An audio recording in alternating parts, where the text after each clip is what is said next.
What's up, everyone? Welcome to another District Gooner Pod. It's your two favorite DC Gooners. Howdy, it's Steven and KP coming back at you after a 3-week hiatus. We've missed a few weeks of games, but it's international break. We decided, I guess we're back in DC. We've been here, there, everywhere. Checking in on the folks. How we doing, KP? I'm doing great, man. Yeah, we really have been everywhere, man. East Coast, Midwest, West Coast. So I think that's the U.S. covered. A lot of traveling, dude. Sorry to the listeners for keeping you hanging these last 3 weeks. Hope you've been well. The Arsenal have been well. At least the men have. We'll have a women's update for you for sure. But dude, I can't believe, man. After 3 weeks, we sit behind the mics and you keep me hanging on this appointment, bro. You hit me with the technical difficulties. What's up with that? What's up with that? That's crazy. It's been 3 weeks. I haven't turned on this computer for 3 weeks. I come back. Update central over here. Can't move my mouse. It said, you better update this thing before we start steaming. Dude, you know how these guys do, man. There's an update, I want to say, every week. Every week, you got to do some kind of update, man. And it's gotten out of hand a little bit, these updates. I'll be honest with you. It's all good. It's good to be back. It's been actually a very eventful 3 weeks for us. Did not plan on missing all these episodes, but you know, celebrating friends' weddings, had a bachelor party, had work events going on.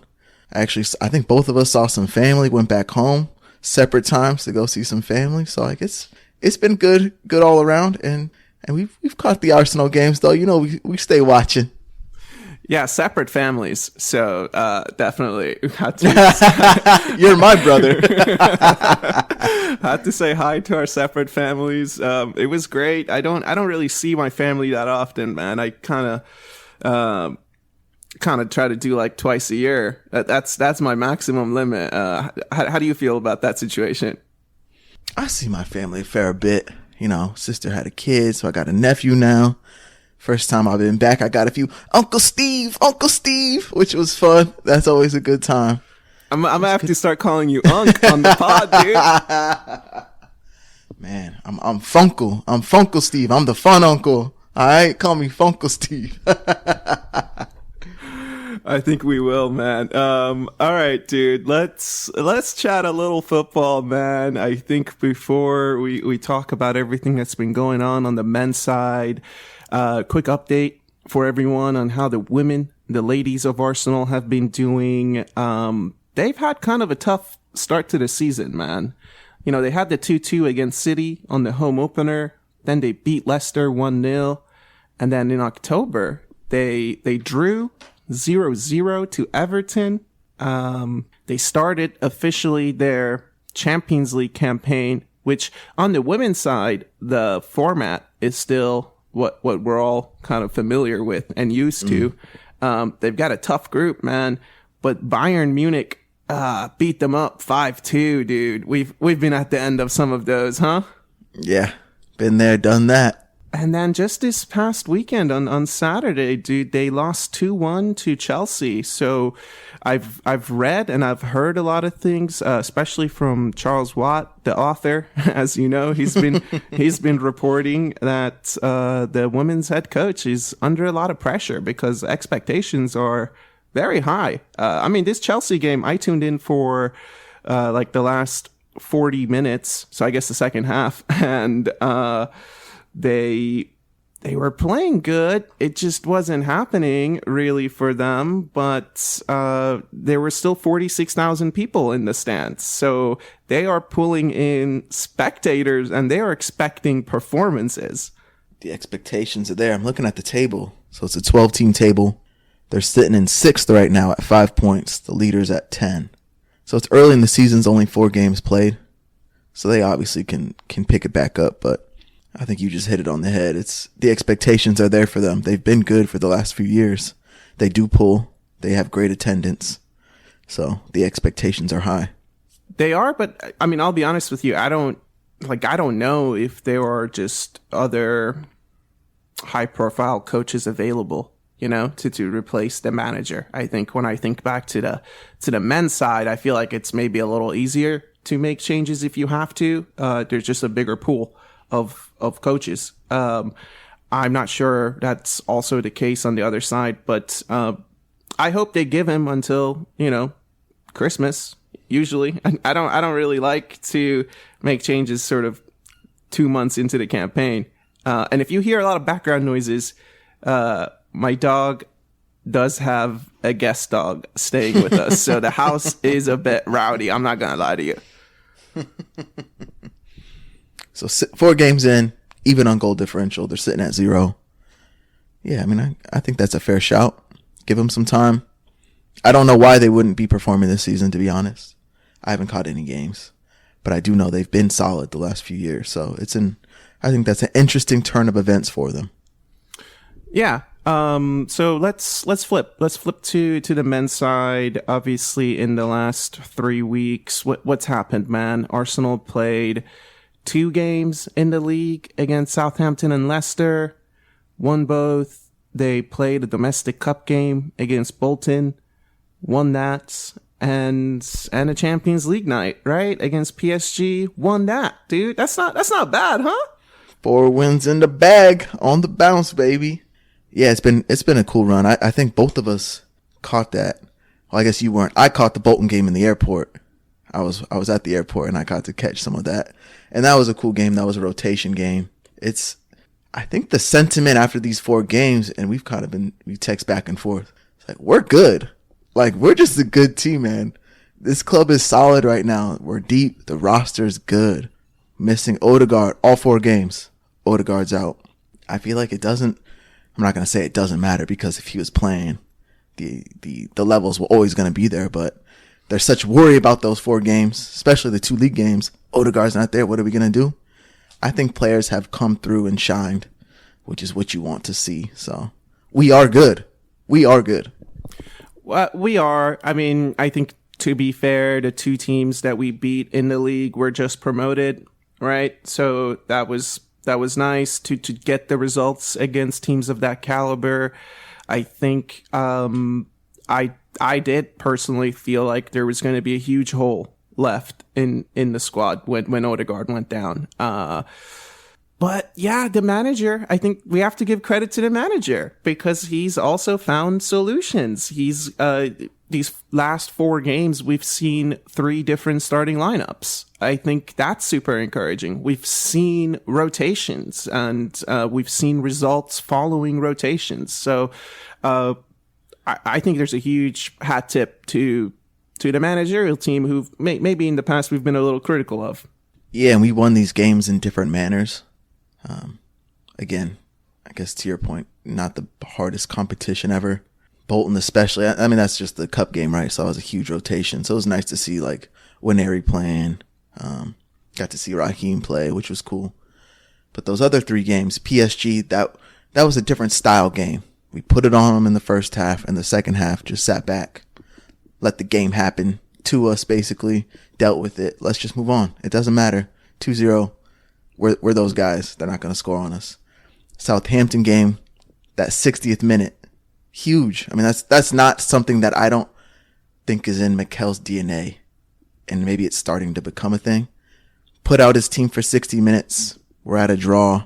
Put on those 3 dudes, and like, it was over. Like, at that point, the 3 subs changed the game. Game over.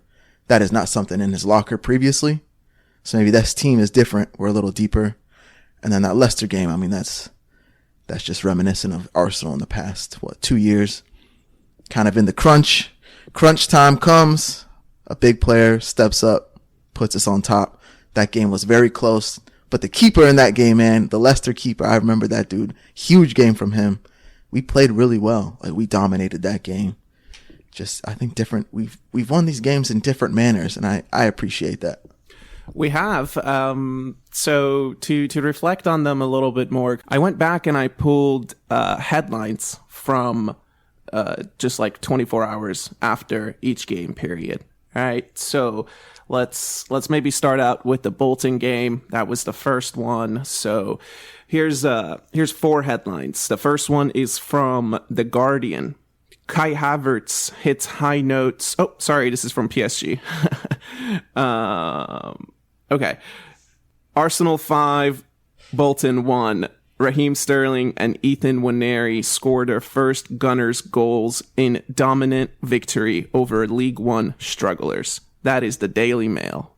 The Telegraph follows that with Arsenal revel in the promise of youth on a night to remember for Jack Porter and Ethan Nwaneri. I forgot we played, what was it, a 16-year-old in goal that game, dude. Yeah, 16-year-old kid. Good for him. Good for him, man. And then this is from goal.com. Arsenal player ratings versus Bolton. Ethan Nwaneri stars in Carabao Cup rout as Raheem Sterling and Declan Rice lead Young Gunners into fourth round. Declan Rice scored that game. He opened the scoring in that game, if you remember. Yes, sir. I mean, that's so 3 of those. I guess I don't put 4. All 4. All 3. The fourth one, you said that was PSG.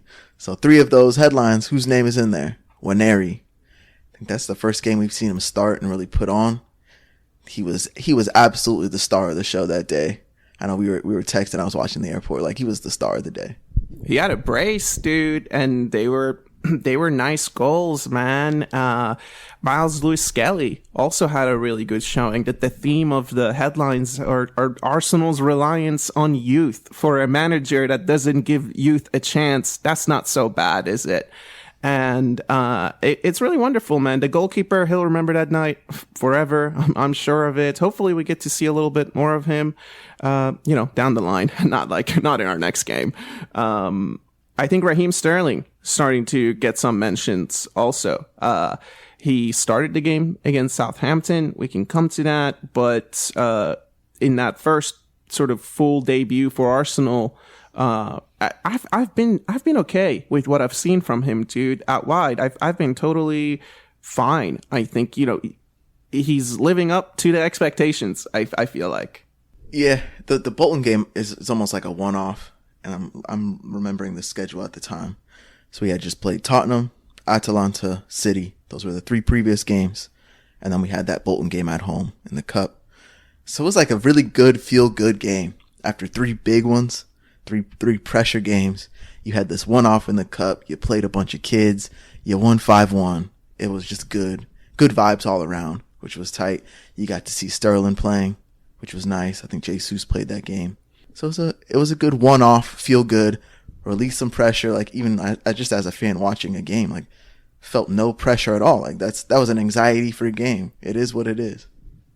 Yeah, and we get to go to the next round. And in the fourth round, I think we've drawn Preston, who I think will play after this international break. So hopefully a little bit more of that. I don't have a problem with the manager fielding a team that's similar to what we saw against Bolton. Maybe you beef it up a little bit here and there. Maybe Josh Nichols isn't the outside back, but maybe he has to be at the way these fullbacks keep falling. But super encouraging, man. And I think it's interesting the sort of one Declan Rice mention.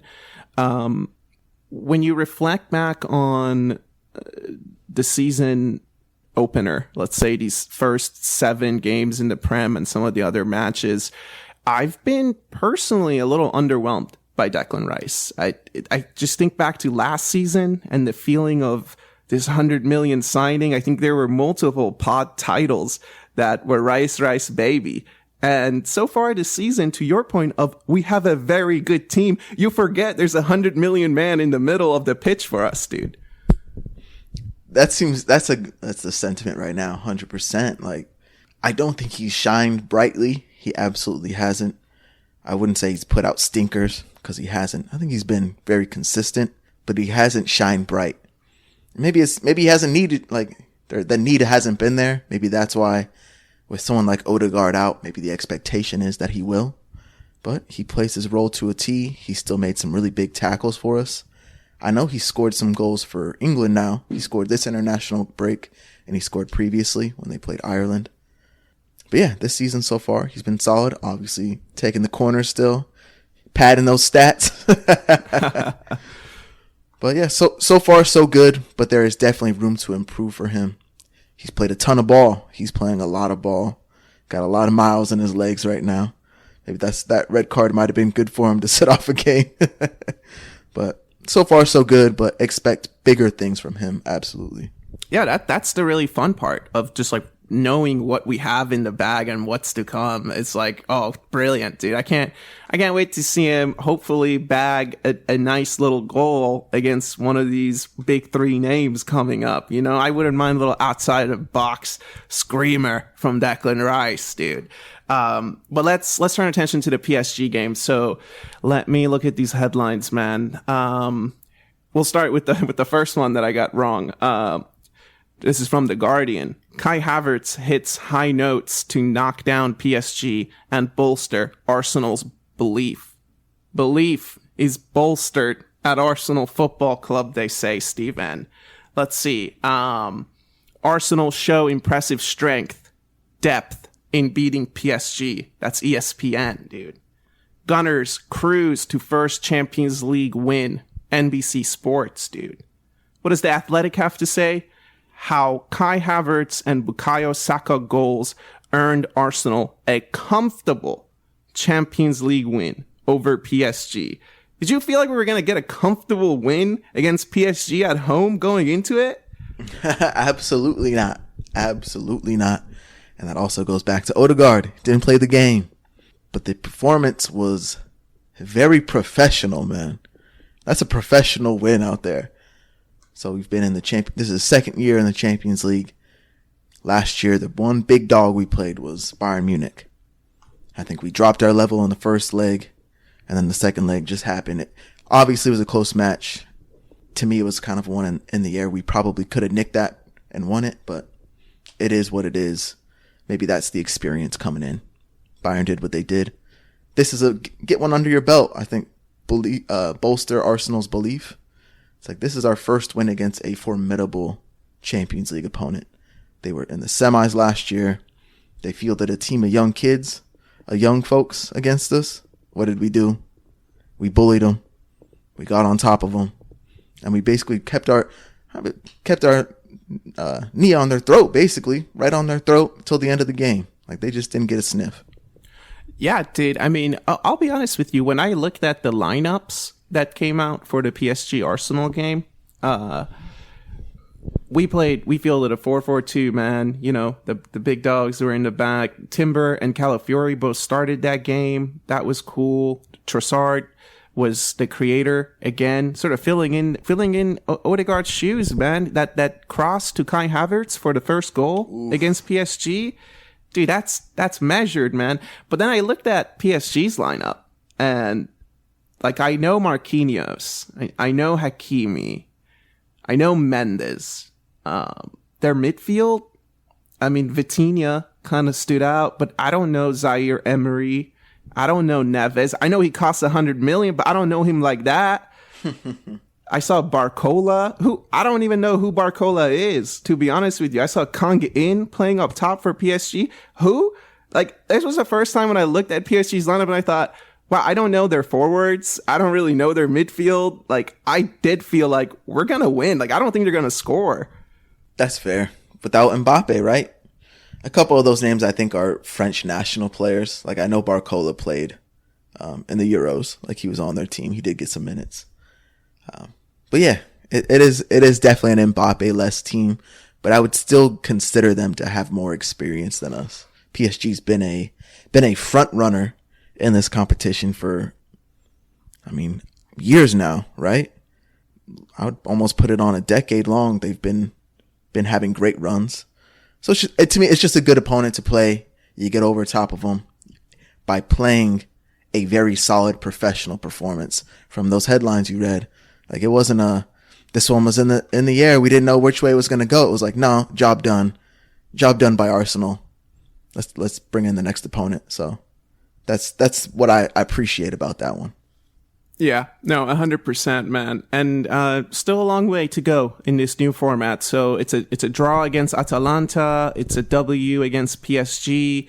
I think that's great. That's a great 4 points out of 6. If you would have asked me that sort of at the beginning of the competition, yeah, I'll take that. And then Shakhtar is the next opponent on October 22nd. So, on paper, that should help us get another 3 points, hopefully.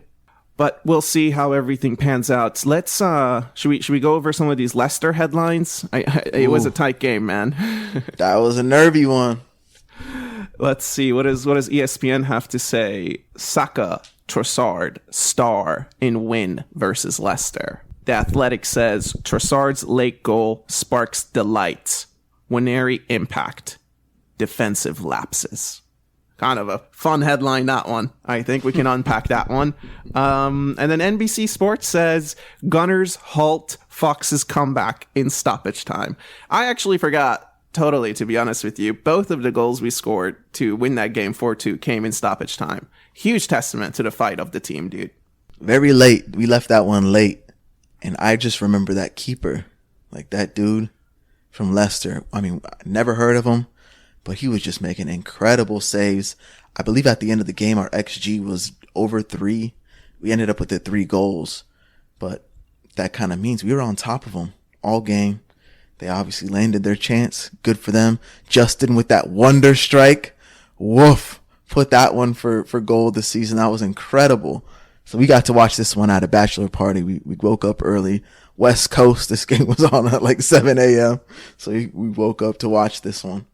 To be honest, I didn't think it was written. He's making the saves. It's one of those games.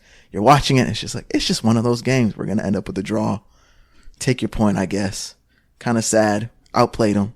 Then all of a sudden, get the late goal, and then you kind of get the sealer at the end. But it's the fight. It's nice to know this has happened multiple times, man. The last 2 years this has happened. Already started strong this season with a late winner. We are them boys, right? I think the other teams know. It's one of those things in the back of your head. Like, they're coming. Uh-oh. We can't let off. One moment, deflects a goal or whatever, in the bag. Yeah, of all the goals that we scored, that Trossard goal was just unbelievable. The fact that even went in, I mean, wow, dude. I had kind of the same feelings as you watching the second half of that game. Not so much the first half, because that was on the day where Manchester City finally dropped points in the league that wasn't taken away from them by Arsenal. So they played Newcastle, and it was 1-1. I think that was a 4:30 a.m. game on the West Coast, and I was up for it. Our buddy who's getting married is a Man City man, so I thought, all right, well, we'll watch this one together. Like, I'm not gonna leave you hanging here, big dog. But they had just dropped points maybe an hour before our kickoff, and then we get the 2-0 lead at half, and I'm thinking, hey, maybe we can win this one 4-0 and just go top of the league on goal difference. I was a little worried when the lead started to run away from us, wondering, is this another mental lapse? Is this because we know the City game, how it ended? Did we get too comfortable? Did something happen? But then I don't know, dude, because that goal, to your point, to make it 2-2, like, that is a special goal. I don't really think Leicester are out here, like, creating anything to put a fear in my mind, but they are Leicester, and you did feel like, oh, man, it might not be written today, big man. Just not written. So I pulled up the stats from that game. Arsenal had 35 shots, 16 on target. Leicester had 5 shots, 3 on target. Even their first goal, if you remember, it was a big deflection. It was off of Havertz's shoulder, like on that ball coming in. That one's just, again, unlucky. That's just unlucky. The wonder goal, it's like, I mean, again, how many times is that dude going to hit that ball like that? How many times? It was incredible. But, like, how many times is that going to happen against you? Not many. Not many. So if you have to take a deflected goal and an absolute wonder goal to get into the game with us, I think that alone shows the standard of what it takes to even draw with the team, right? If we're not down to 10 men, it's going to take this instead, a wonder goal and a deflected goal. But continue to batter them, continue to batter them, continue to batter them. I'll throw Kai aside because I think he's probably been the best player of these 4 games for me to stand out. But Leo Trossard filling in for the Odegaard spot. I'm glad he got that 3rd goal, the winning goal. It was, I guess it probably was considered an own goal, huh? Because it was deflected. But Leo Trossard, huge, man. He's been huge these games. Came up big time. He's been coming up huge for us. So it's 4-2 winner. That was a nervy one. Of the games we've played, that was the most stressful. Yeah, Trossard has been incredible. And at the same time, to be fair, Gabriel Martinelli. Ooh. Martinelli Hive, okay? Talk about sticks. Talk about sticks. Sticks, dude. Talk about sticks. I think I will, man, because one of these Southampton headlines that I pulled says, this is ESPN, Gabriel Martinelli stars as Arsenal cruise past Southampton. He had 2 goals in the Leicester game, or 2 goal involvements, in the Leicester game. I think he scored 1, and he had the assist to Trossard's first goal against Southampton. Came off the bench, made it 2-1 from that incredible Saka back post cross. You know it's coming. So, good for Gabriel Martinelli, man. We can talk a little bit more about him. Let me go over some of these other headlines. Arsenal's unbeaten run continues with Southampton victory. That's from Arsenal.com. By the way, do you prefer unbeaten or do you prefer undefeated? I think I'd go unbeaten. Undefeated seems a little different because undefeated to me, if you're talking about like remember when the Patriots went undefeated, 16-0? That's undefeated because there are no draws. If there's draws involved, it's unbeaten. No one's beat you. Okay. Undefeated, I think, is a little different. Oh, I see. That's just me, though. Yeah, that's just me. I wasn't thinking about it that way, but now that you mention it, yeah, that is pretty cool. So they did win every single game, so that makes them undefeated. Yeah. So I prefer undefeated. I think that sounds better. But now that you framed it, okay, grammatically, all right, I guess I get it. I get it. Because like in my head, I was like, dude, these English people always say unbeaten, but they're just trying to be correct, like maths, you know? Yes. I think it makes sense. It makes sense that way. All right. Well, okay. Credit there then. Let's see. The Athletic said Arsenal 3, Southampton 1, resilience, Havertz eclipses Jesus. And how was Ramsdale received? Homecoming game for Ramsdale, man. I thought he was received pretty well. People were clapping for him after the game. He seemed emotional. To be fair, I don't really think he could do anything about the goals he got scored on. So credit there. Yeah, good for him coming back. It's no hate for him. It's all love. But to be honest, I'm not really up for the whole like talking about him. It's over. It's done. He's gone. We've upgraded. To me, it's like, it's nice that he was there and he did good things for the club, but I don't need to hear interviews from him or anything like that. To be honest, that doesn't make me feel any better about the situation. I feel better that we have the goalkeeper we do. So yeah, it's just, it's a tough one, dude. Cause I share your sentiment, but I just feel bad that he's at Southampton now. I just feel bad because I'm like, oh man, I really think you're getting relegated, dude. And I'm not vibing with that. Ooh, I kind of think he did not make the best decision. Like, right? I don't know if it was the best decision was to go to that club. I wonder if he had other offers or other opportunities. I don't think going to a team that was just promoted that's probably going to get relegated again was the right decision. Maybe there's something in his contract. I don't know. Doesn't seem like he's in for the national team either.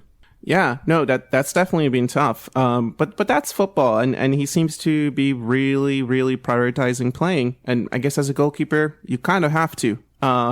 This other headline came out of the game. It's from Sporting News. I don't really know much about that outlet, but I found the headline to be funny. It said, Mikel Arteta dark arts notepad revealed versus Southampton with former Arsenal star targeted. Did you see the notepad that they had zoomed in on, dude? No, what was it?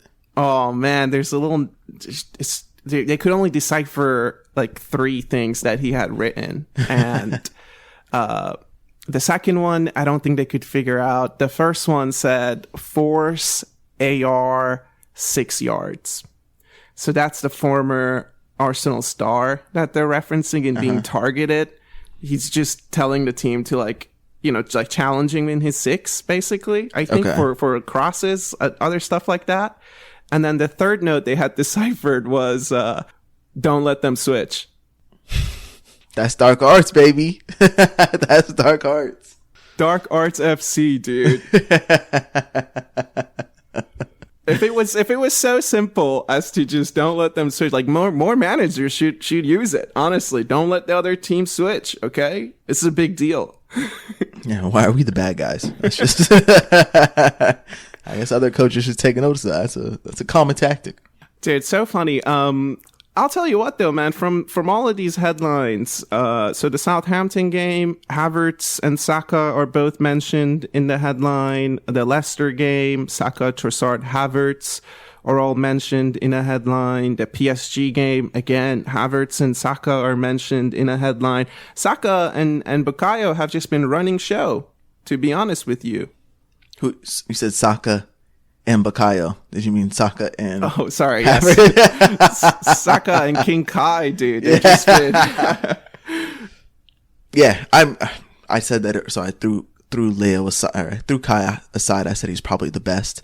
I actually think, I take it back, I'm all over the place. You seen those like tier lists, they'll put like God tier, great, good, better. Yeah. Anyone average. with access to Photoshop can create one of those lists. So that God tier has been Saka and Kai for me. They are the two best performers.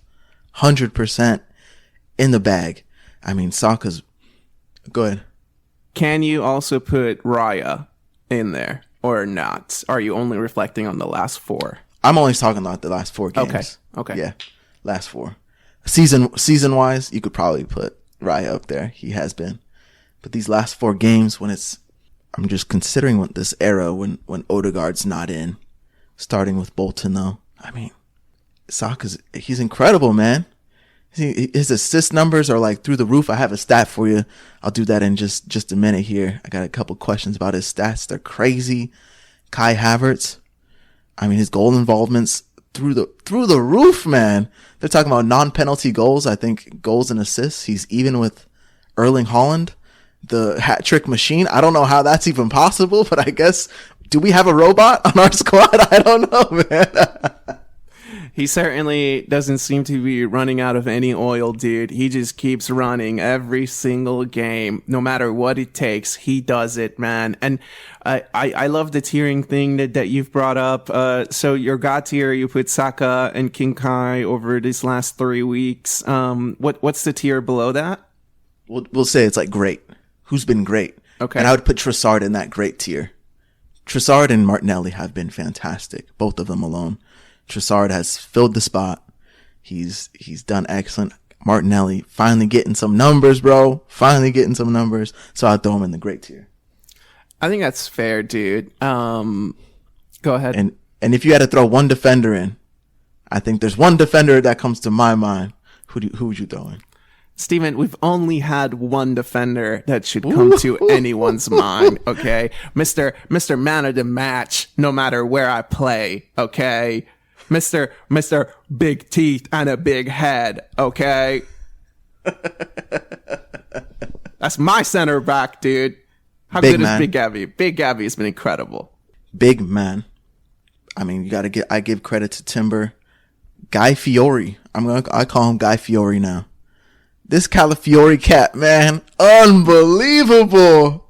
Unbelievable. I don't know if I've ever enjoyed watching a player more than this dude. Same When more. he just roaming the field. It's like he's here, he's there, he's every fucking where, and it doesn't matter because his hair's flowing and he looks good at it. Like, it doesn't matter where the dude's at. He receives the ball, he's a defender. I'm like, nah, he's gonna scuff this. Like, there ain't no way. Bang. Bing, bada bing, bada boom, bada bang. Like, he don't care. He's got a beautiful touch. He's got the flow.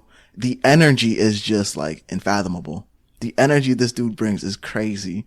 I'm glad Arsenal used to be a team, I think like last year, maybe 2 years ago, where you get a player like that and you put him in a box. You're like, you're doing too much, bro. Like, you got to slow your roll. We're going to put you in a box. Structure. I think Mikel's like, he's too good for that. Like, just let him play. Let the dude play. We have big man. We have big teeth. We have Saliba, the Rolls Royce. Let the dude play. So I really haven't been enjoying watching him play. It's crazy. Let him play, dude. Yes, sir. He is so good. I will say, I think he's a little too tucked in defensively. at times. I think the Leicester goal, he was tucked in too much for a left back. I think against Southampton, there were a couple of moments. He just gets too tucked in as a left back, but that's such an easy fix, dude. I have no problem with it. What I think he is so good at, what I don't think enough people give him credit is he has vision, dude. He looks like J20, but he can run, bro.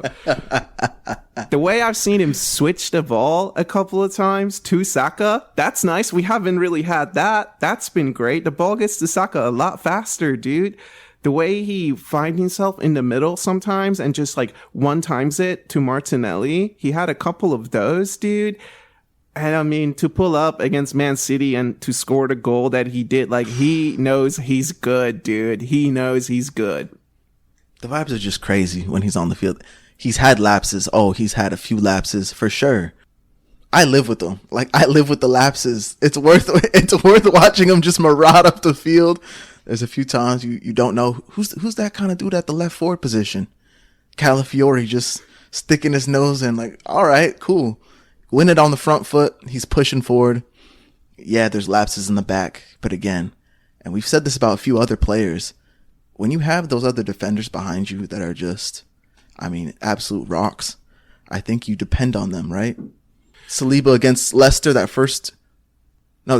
Southampton first goal. Like, that was the first time I've seen him get, like, he should have won that ball probably. Like, but 9 times out of 10, 9.5, basically 10 times out of 10, I'm like, yeah, I don't care. Let Saliba deal with that. It doesn't matter to me. He still got his toe on that ball. He deflected it, but let him cook, man. Let him cook. Let them all cook, dude. Let Edu cook, Steven. Oof. Here's my question about the last 3 weeks. What happened to all the Edu out people? Because January's right around the corner, bro. And I'm right here in DC and I'm trying to chat. I'm trying to chat to you, okay? Because I don't want to hear it. I mean, how dare you? Honestly, that's shameless, bro. That is shameless. If you at any point said Edu out after this summer window and you watch these performances and you're just eating up Calafiori, you're eating up Jury and Timber, who do you think's signing these guys, bro? Wow. Come with the receipts. Come with the receipts, man. That's fair. You've been on this point for a while now. The further we go, especially with these injuries, we've hit the injuries, had a few red cards. Let him do cook, man. The grill. He's on it. Let him do his thing, dude. Stop doubting and stop being so greedy. I mean, this fan base, we have to stop being so greedy and we have to stop being so fearful. Some of the reactions I saw online after Southampton scored. Oh my goodness, dude. People were losing their minds. He got the lineup wrong. Everything's incorrect. What are we doing? Of course it's Southampton. I'll be honest with you. I had some bad vibes too, but my vibe was just like, of course it's Southampton. Like, Steven, even when we were like, looking ahead to the games to come, I think you said Southampton, just bad vibes. Like, that was, that was our feeling going into it. But, you know, even the Leicester game drops to 2-2. The fan base starts freaking out. Dude, that is yesteryear's reaction. Stop it. We have a very good team. Bingo. People saw the Thomas Partey right back. And, you know, what are we doing? Sky's falling. Are we trying to lose? It's like, who else we don't have the options, man.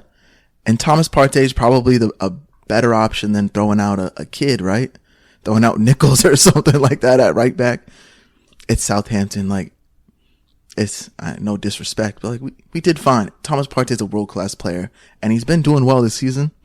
Sure, he doesn't move like he used to, but trust your manager. Trust him. Dude, it's easy when you have one objective at right back. Pass the ball to Saka. Like, that is easy, TP5. You go out there, you get the ball, and you pass it to Saka. And then you just try to be in position, right? The goal they scored, all right, that did come down that channel. But, you know, whatever. I don't think it's the end of the world, man. And I think a point you bring up that we haven't really talked about, it's so easy to say, oh my gosh, Martin Odegaard's out. What are we going to do? These last few weeks, we haven't had Benny Blanco, dude. If I were to tell you, we're not going to have Benny Blanco. we're not going to have Martin Odegaard. And we're going to have a domestic cup, a Champions League game, and 2 league matches, right? How do you feel going into that? Nervous, right? I think you feel very nervous about it. The outside back situation is crazy for us. I mean, it is very, I want to say our team kind of transformed by who we can play on the outside. That is such a position, I think, when you think classic football, classic formation, your outside back, just kind of a worker, up and down, overlap, tyranny, right? They're not going to change a game typically. Our outside backs, like, they change how we play. It's Timber. Is it Ben White? Is it Calafiori? We could go with Zinchenko. We have Tomiyasu. Like, these are players you can put in and can completely change how an opponent can attack you and or how we're going to go forward.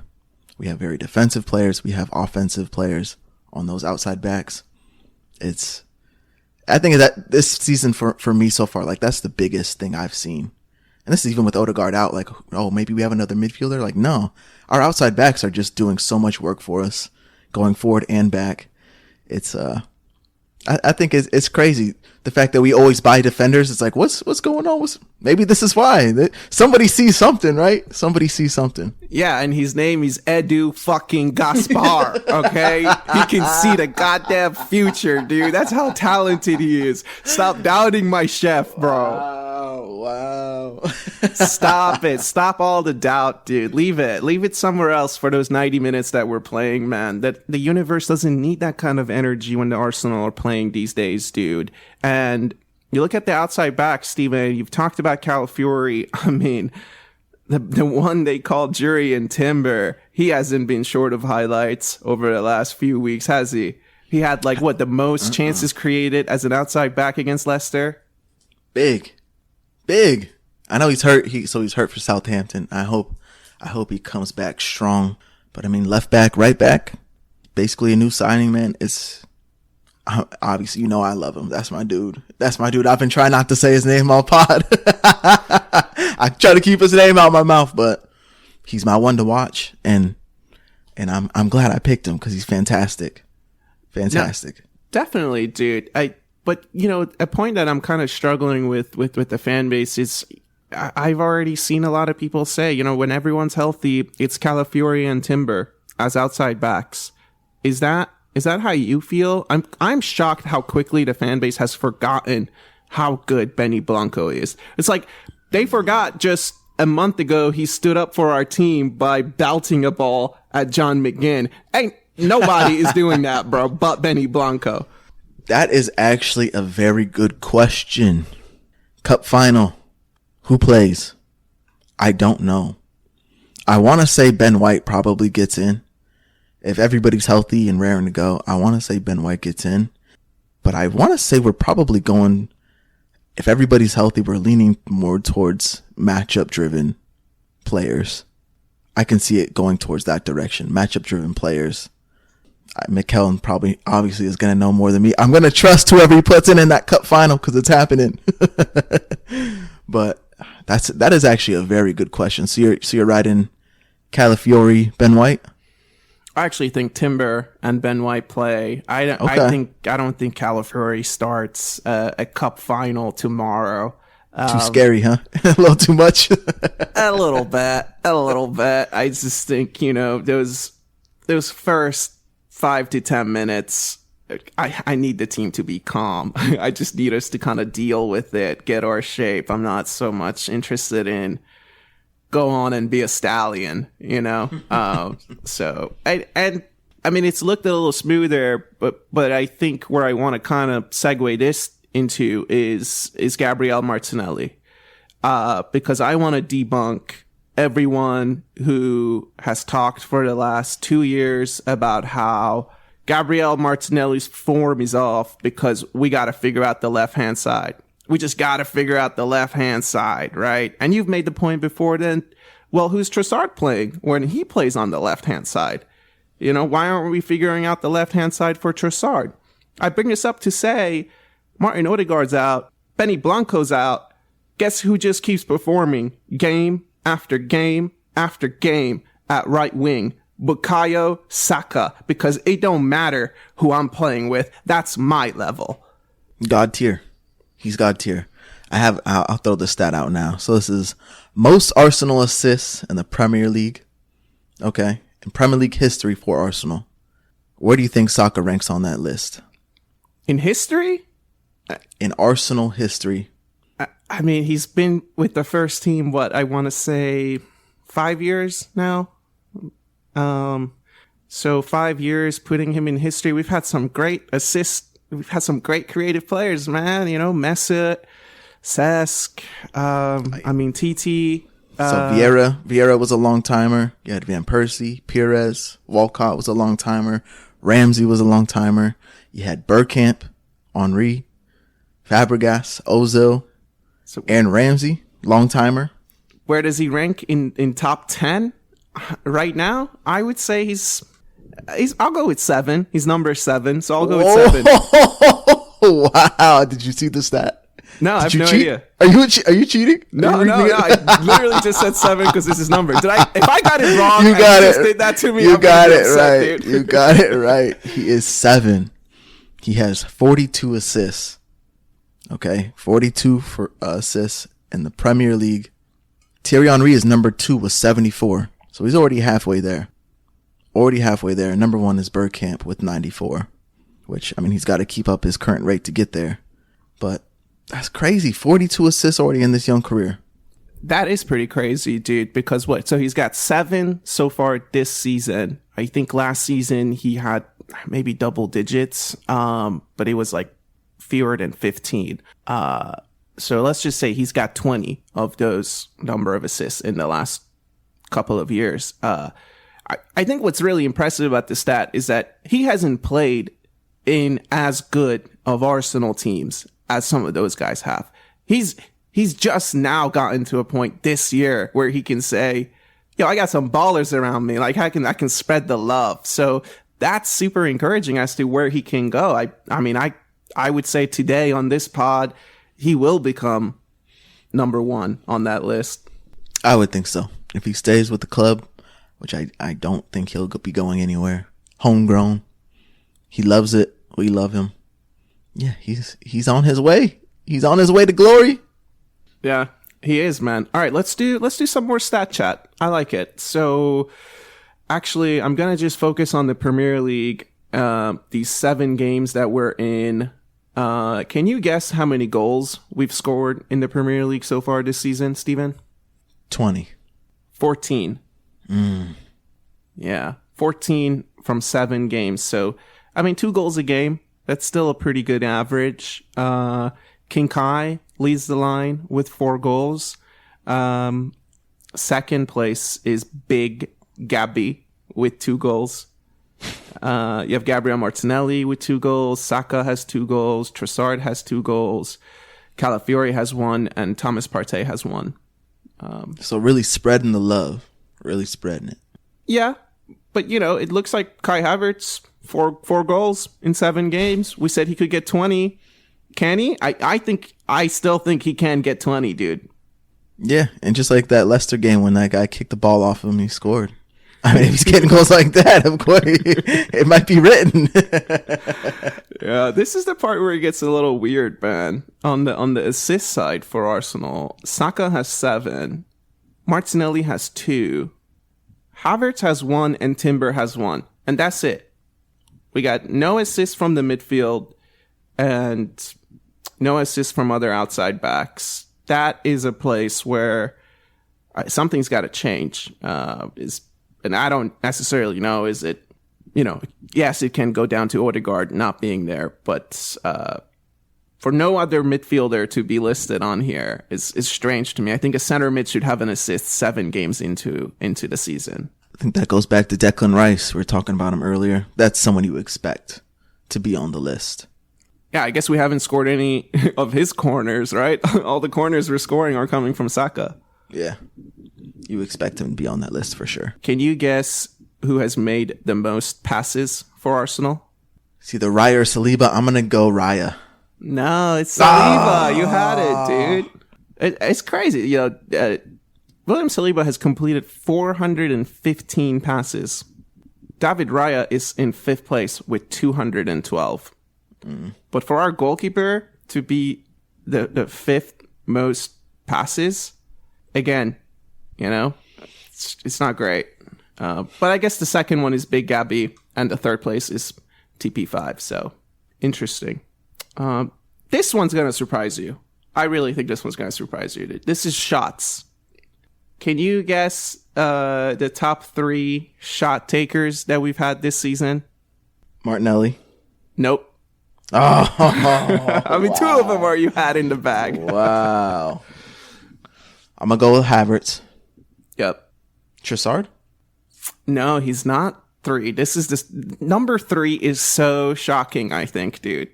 I don't know. Give it to me. Because number 2 is Saka. Him and Kai Havertz have both had 25 shots. Mm-hmm. But the 3rd most shots for Arsenal have been taken by none other than Big Gabby. Wow. How many? 11 shots, dude. Trossard has 10. Okay. He gets up. He gets up, dude. He gets up. Most tackles? It's a tie for most tackles. Timber's number 3, dude, with 13 tackles. Yeah, but the 1st place and the 2nd place each have 20 tackles. Kai. No. I'm going to go Kai. Wow. Kai Havertz is 6, dude, with 7 tackles. Not that many, actually. I'll go one more guess here. I'll throw in Rice. So Declan Rice is ranked 12 right now in the number of tackles for. But this is what I mean about Declan Rice, dude. He's not on a lot of these lists. Like, he's not cutting the top 5 right now in a lot of these lists. You know who is? You know who is number 1 in tackles? TP fucking 5, dude. One to watch. He is so good. He has 20 tackles leading the squad, and he's leading the squad in interceptions as well, with 11 interceptions.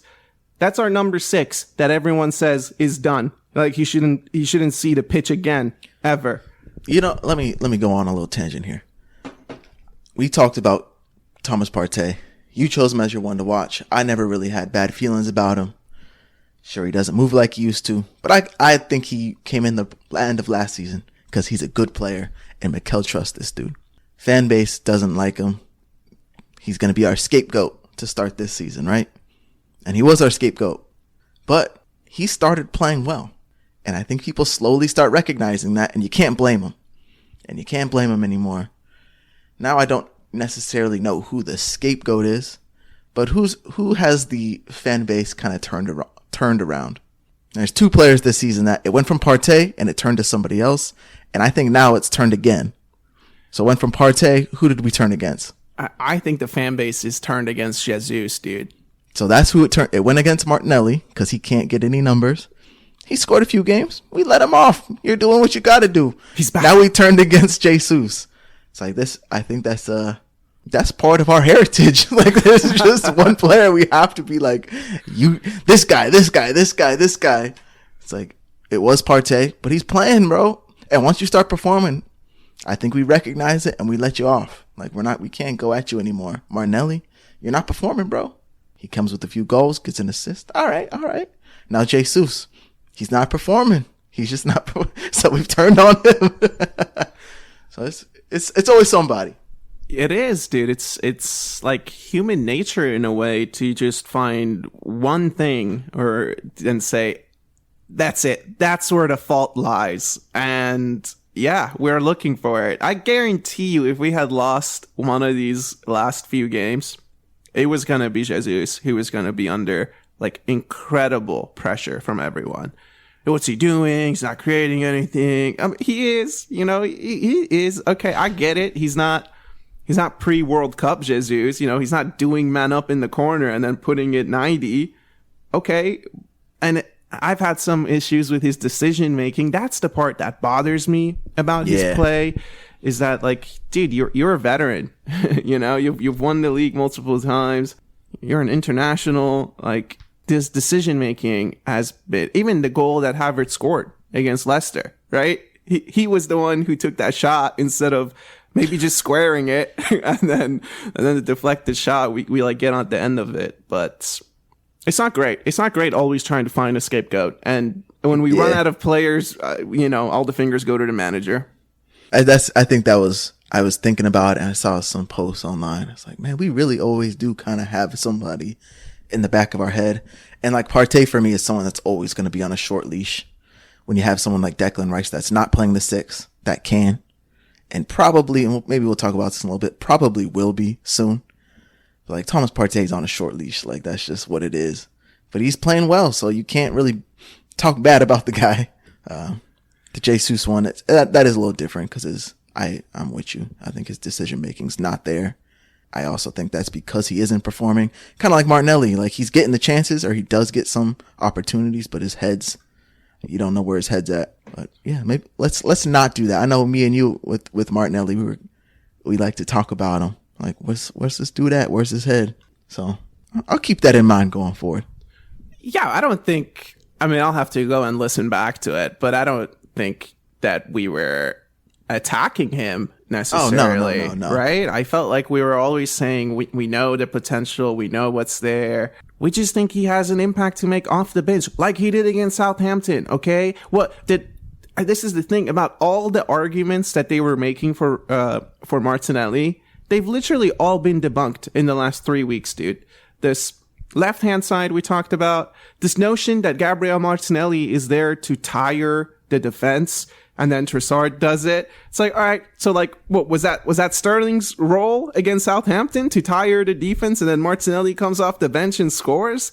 Like, I don't take pleasure in debunking the argument. I'm just like, I just want you to have all the facts before you start kind of making excuses. What's worse, making excuses for players' underwhelming performances, or just being genuine and honest about, well, we expect a little bit more from you. Like, we just hold you to a higher pedigree. Yeah, I think that's where we stood. Like, I think that's where we stood on Martinelli for sure. You've done it before. We know you can.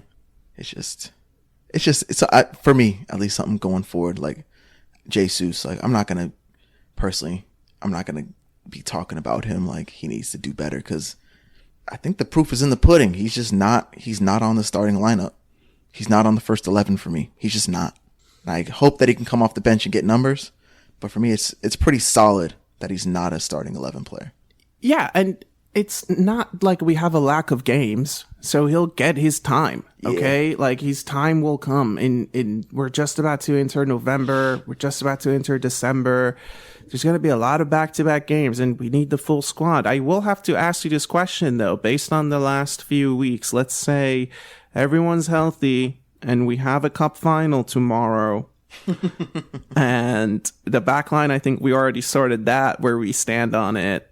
The midfield, let's talk about that. But before the forwards, is Gabriel Martinelli your left winger, or does a healthy Odegaard mean Leandro Trossard starts left wing? I would prefer Trossard. That's just me. I'm a Trossard guy, so I would go Trossard. And that's this season alone. I think his level's been incredible. His form right now is, Martinelli scored 2 goals. That's great. But Trossard's form to me is a level above that. He's done it all season. So I'm going Trossard.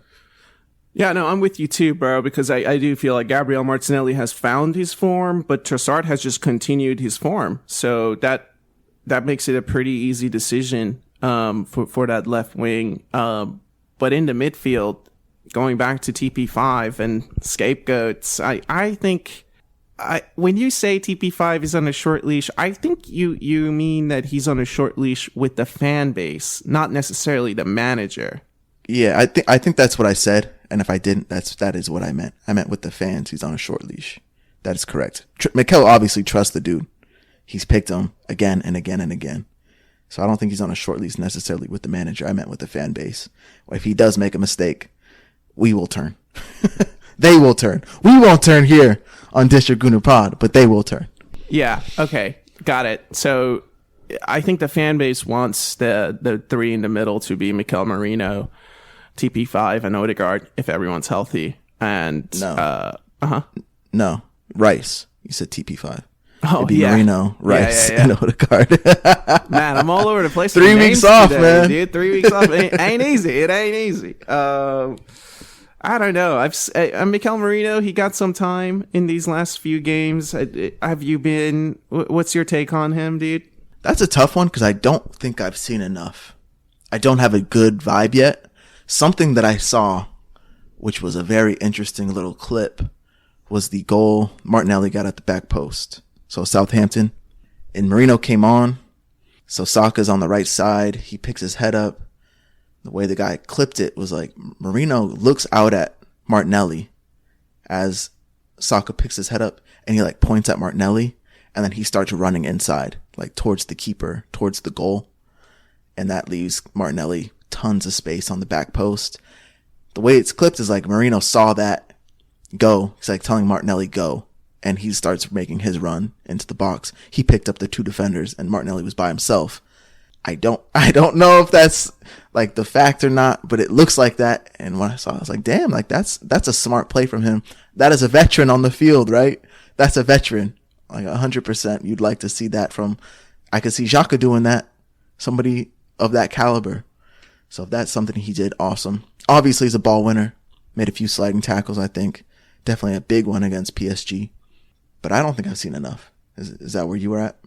Yeah, pretty much, dude. I saw one pass he made to Martinelli over the top that was encouraging. I think having him and Calafiori could be very exciting. I did pick him up a lot in the opposition's box. That was evident. Like, this guy is gonna make that run, dude, and he wants to get at the end of these crosses. So that was cool. The vibe I've gotten from him is, we've been talking about all these floor risers, right? And he really is that, dude. I think you remember when we had first signed TP5, and I mean, the team's still not so great, but he was one of the players that we had where you thought, oh, I love how he just lets the opposition get close to him before he makes the pass. He's not afraid of having the ball at his feet. And Mikel Marino gives me those vibes. I think a couple of instances I've seen him get fouled is because he's like so calm and composed on the ball, and he like welcomes the other guy to like get as close to him as he can. So I'm encouraged.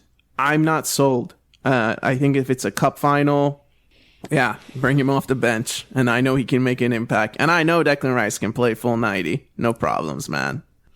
And that's what's nice about this hypothetical is the cup final isn't tomorrow, but hopefully a cup final is coming. And I think that's both of our expectations that we'll get in one. Maybe by that time, we've seen more minutes of him. That is the natural progression of the team becomes Marino, Odegaard, Declan Rice. Hopefully that is. But we'll see. We'll see. As of right now, Partey's playing well. I do think it seems like to be maybe the next step, natural progression, the floor raised by that starting lineup. But we'll see. Yeah, the starting lineup conversations are going to be really interesting, man. The outside backs are going to be a talking point. The left wing has been a talking point since the beginning. And now this number 6 and number 8 role is going to be up for debate. I think Martin Odegaard is close to making his return. There was some weird rumors going around and other things. So I hope he's okay and should be healthy, hopefully, in the next 2-3 weeks. I think by November, I'd be willing to say we'll see him play in November. Did you see that he had a setback? That's the thing where I thought it was a rumor. There was a lot of misinformation about that circulating. I guess I'm still misinformed then. I don't know. I thought it was weird because Arsenal had just posted this video of him running on that cool gravity machine that they have, and then like the next day they were like, oh, there's been a setback. So I just thought the timing of those things were a little weird. Gotcha. I'm out of the loop on that. Don't really know about Ben White. I don't know about Timber. Saka. Oh, that one, not great. It doesn't seem like it's terrible. The quote that I saw was like, it's not a serious injury, but that doesn't let me know if he's not going to play this for the next 2 weeks or whatever. So we'll see. Yeah, that's not great. It came in a 2-1 loss to Greece, dude.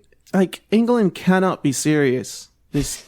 this international operation that they got going on, it's starting to become borderline embarrassing because the United States of America had its first game under the leadership of the one they call Pochettino. Started his managerial debut with a win, dude. I think it was against Peru. Was it? Panama. Panama. I know all about Panama. If there's anyone on the pod who knows about Panama, it's me, dude. And that's an impressive win, dude. That is an impressive first win, let me tell you. It was against I missed the game. I did catch a clip of that first goal, though. Yunus Musa scored it. And it was actually nice. It's like they were actually moving the ball around, put in a nice little cross. This isn't a Route 1 ball anymore. We're actually trying to play some football. Yeah, it looked like a training ground exercise. Yes, so it we welcome that on the pod. Absolutely, dude. All right, man. I think we've been going for over an hour on this beat, so we should probably start to wrap this one up. Let's do that by looking ahead to the weekend. So the Premier League table as it stands, 7 games in. Liverpool up top, first place with 18 points, 6 wins and a loss. City are in second place, 5 wins and 2 draws. That's the same record for Arsenal in third place. And Chelsea are in the 4th spot, man, with 14 points, tied with Aston Villa just behind them in the 5th place. So that's probably as far as we'll go at the top of the table. At the bottom of the table, Wolves are sitting there, man. 1 point. It's starting to look pretty grim for the Wolves, man. And I gotta be honest with you, there's a little bit of a sickness in my head that wants it to happen. Now that I've put it out there, I'm like, come on, Wolves, maybe you should get relegated because I called it. I looked at their schedule. Their first games were terrible. They had a terrible run of games. So they've had Arsenal, Chelsea, Newcastle, Brighton, Villa, Liverpool, and then they just had Brentford. So to be fair to them, they've had a terrible schedule. No way, Steven. There's no fairness. There's no fairness in the Premier League, dude. Because you want to know who they play next? They play Manchester City next, okay? After that, they play Brighton, okay? After that, they play Crystal Palace, okay? Then they're in a relegation fight with Southampton. So, first 10 games, I get it, not great. But it's the league, baby. You knew that when you signed the contract. Their November into December looks like that's where they're gonna have to pick up some points for sure. That's funny. It's tough out there for them, man. Who do we play? Do you know? Bournemouth. I believe we got Bournemouth. Wow. This Saturday, 12:30. Yeah, kind of like Southampton. I kind of get bad vibes from them. I don't know why. I like their manager. I think they have a good manager. He seems like the kind of guy, because he's Spanish, that wants to beat Mikel. Oh, okay. Honestly, that's the vibe I get from that dude. Well, their last game, they lost to Leicester 1-0. So that's kind of encouraging to see. If I look at their lineup in their last game against Leicester, let's see. Oh, they've got this Evanilson, who they signed just this transfer window. They've got Tavernier. This guy Semenyo that they have on the right wing is good, man. He's a player, yeah. He's a player. So I've actually seen some Arsenal links to him pop up during this international break, but they're just rumors. Oh, they got Kepa in goal, dude. They got Kepa in goal. Whatever. I guess based on what we do know, who do you think will be on that starting sheet, man? What do you think is going to field? I'm not going to call it right back, because who knows? I'll go Calafiori, the 2 big men. Of course, Riot. Right back, I'm not going to call because I don't know who's healthy. It's either going to be Ben White, Timber. I'll even throw Tomiyasu in there. He might just. I just saw something about Tommy. They said that he had a setback against Southampton. No, don't do that to me. I just saw it, dude. I hope it's not a reliable source. I really do. But I saw that something pop up saying he might be out for another month, dude, because he had something pop up against Southampton. It's a shame. He had his new hair, too. So I bet he was excited, man. That's crazy. Wow. Huh. I wouldn't be surprised if this is the one Marino gets a start. Okay. They give us some Marino, Kai Havertz, Declan Rice midfield. Okay. Because Odegaard's not going to be playing. So those will be the three. That leaves Martinelli, Trossard, Saka up top. Yeah, who Martinelli I saw had a problem. I did see that too. Dude, just can't catch a break out here, man. I think it's fair. I think Sterling will probably play out wide. Trossard scored for Belgium against Italy, and I think they're playing France actually today as we're recording. You said Sterling. You think he's going to start? Yeah, I think he should start. Oh, instead of Martinelli. Gotcha.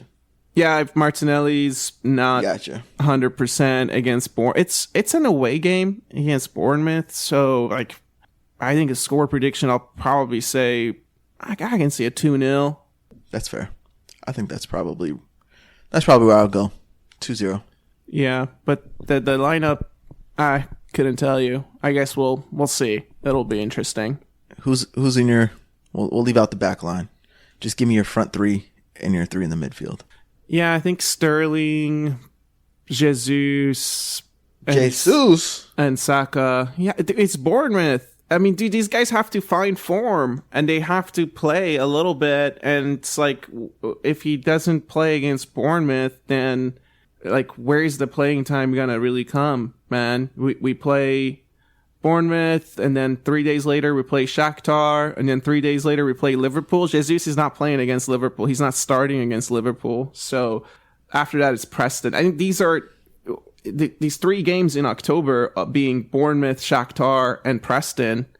Come on, Gabby Jesus, get on a little run. Like, I hope you can score against one of these 3 teams I've just named, you know? I don't see it. He just played against Southampton. I don't see it. But so then who's in your midfield? Well, I hope TP5 is healthy. I've seen the stuff about him. I hope he's okay. I think TP5, Declan Rice, and King Kai. Yeah.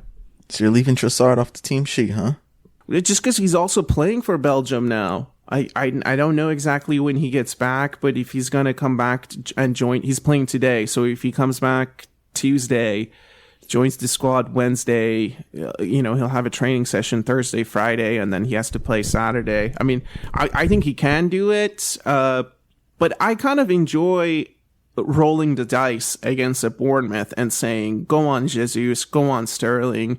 I know what I can bring on the bench after 60 minutes. If things go south, I can bring someone off the bench. And so that's another angle that I'm playing it. Okay. I guess that's we just saw that. I mean, we just see that against Southampton because those 2 started, and Sterling started well for me. I thought he had some opportunities, and I know he had a chance at the end of the first half that got blocked. The keeper didn't get it, but it was like a defender got in and blocked it. I thought he was going to score, but Jesus just isn't. He's just not giving it for me right now. So interesting take. I think the Trossard Kai Havertz connection is just something we can't not put on the field. Those 2 are just incredible together right now and really pushing us through. But hey, I get your point. There's a lot of games, man. I'm looking at the schedule through October and November. There's a lot of games. It's crazy. Schedule's packed. Yeah, and I mean, if Saka is hurt and it's serious and you don't want to risk it against Bournemouth, like, who do you play right wing, dude? Does a Waneri get in at right wing? Does a Waneri get in against Bournemouth in the 3 in the middle? I don't think so, dude. I like your shout about Mikel Merino getting his first start. That actually makes a lot of sense. Coming off of an international break. Yeah, I can see it. Yeah. If Saka doesn't play on the right wing for me, that's where I'd want Sterling at. I don't want to see him at the 9. We've said it, and you were big on this last year, putting him on a wing. I'd like to see him on the wing, not at the 9. You're talking about Jesus or Sterling? Excuse me, Jesus. I think I said Sterling. You're right. Jesus. He'd be doing too much in the middle. Put him on the outside. Yeah, I wouldn't mind Sterling, Havertz, Jesus, Trossard 4, right? With a Declan Rice TP5 or a Declan Rice Marino. No, definitely. So we'll see. We'll see what the what the manager's cooking. Are there any other good games coming back from the break? Saturday, I would say the game of the day is probably Newcastle Brighton. And that's at Newcastle. That's 10 a.m. here. And let's see Sunday. Liverpool Chelsea on Sunday. That's 11:30. That'll be a good one. That will be fun, dude. I wouldn't be surprised if Chelsea win. It's at Anfield, but I wouldn't be surprised if Chelsea win, dude. They're probably not. I mean, I'll be happy with a draw in that game as I'm looking at it. I think Saturday I would also call out Tottenham versus West Ham. So that could be fun. You saw Tottenham's last game before the international break, dude? No, what was it? Oh, man. Are you kidding me, dude? What was it? I saw the clip of Ange, but I can't remember who they played. He was mad. They played Brighton. They were the last game, dude. They were winning 2-0, and then they lost the game 3-2. I didn't watch it. Oh, man. I saw the clips of Ange. He was mad. I think he's getting a little bit embarrassed. He thought he had the secret sauce, and Tottenham takes that all away. They have their own thing. Dude, they got their own recipe, bro. They were winning 2-0 at half, and then Brighton made it 2-2 by the 60th minute, and then they won the game by the 66th minute. So if you really think about it, 2-0 at half against Brighton, they make it 2-2. That could have very well been us against Leicester. That 2-2 could have become 3-2.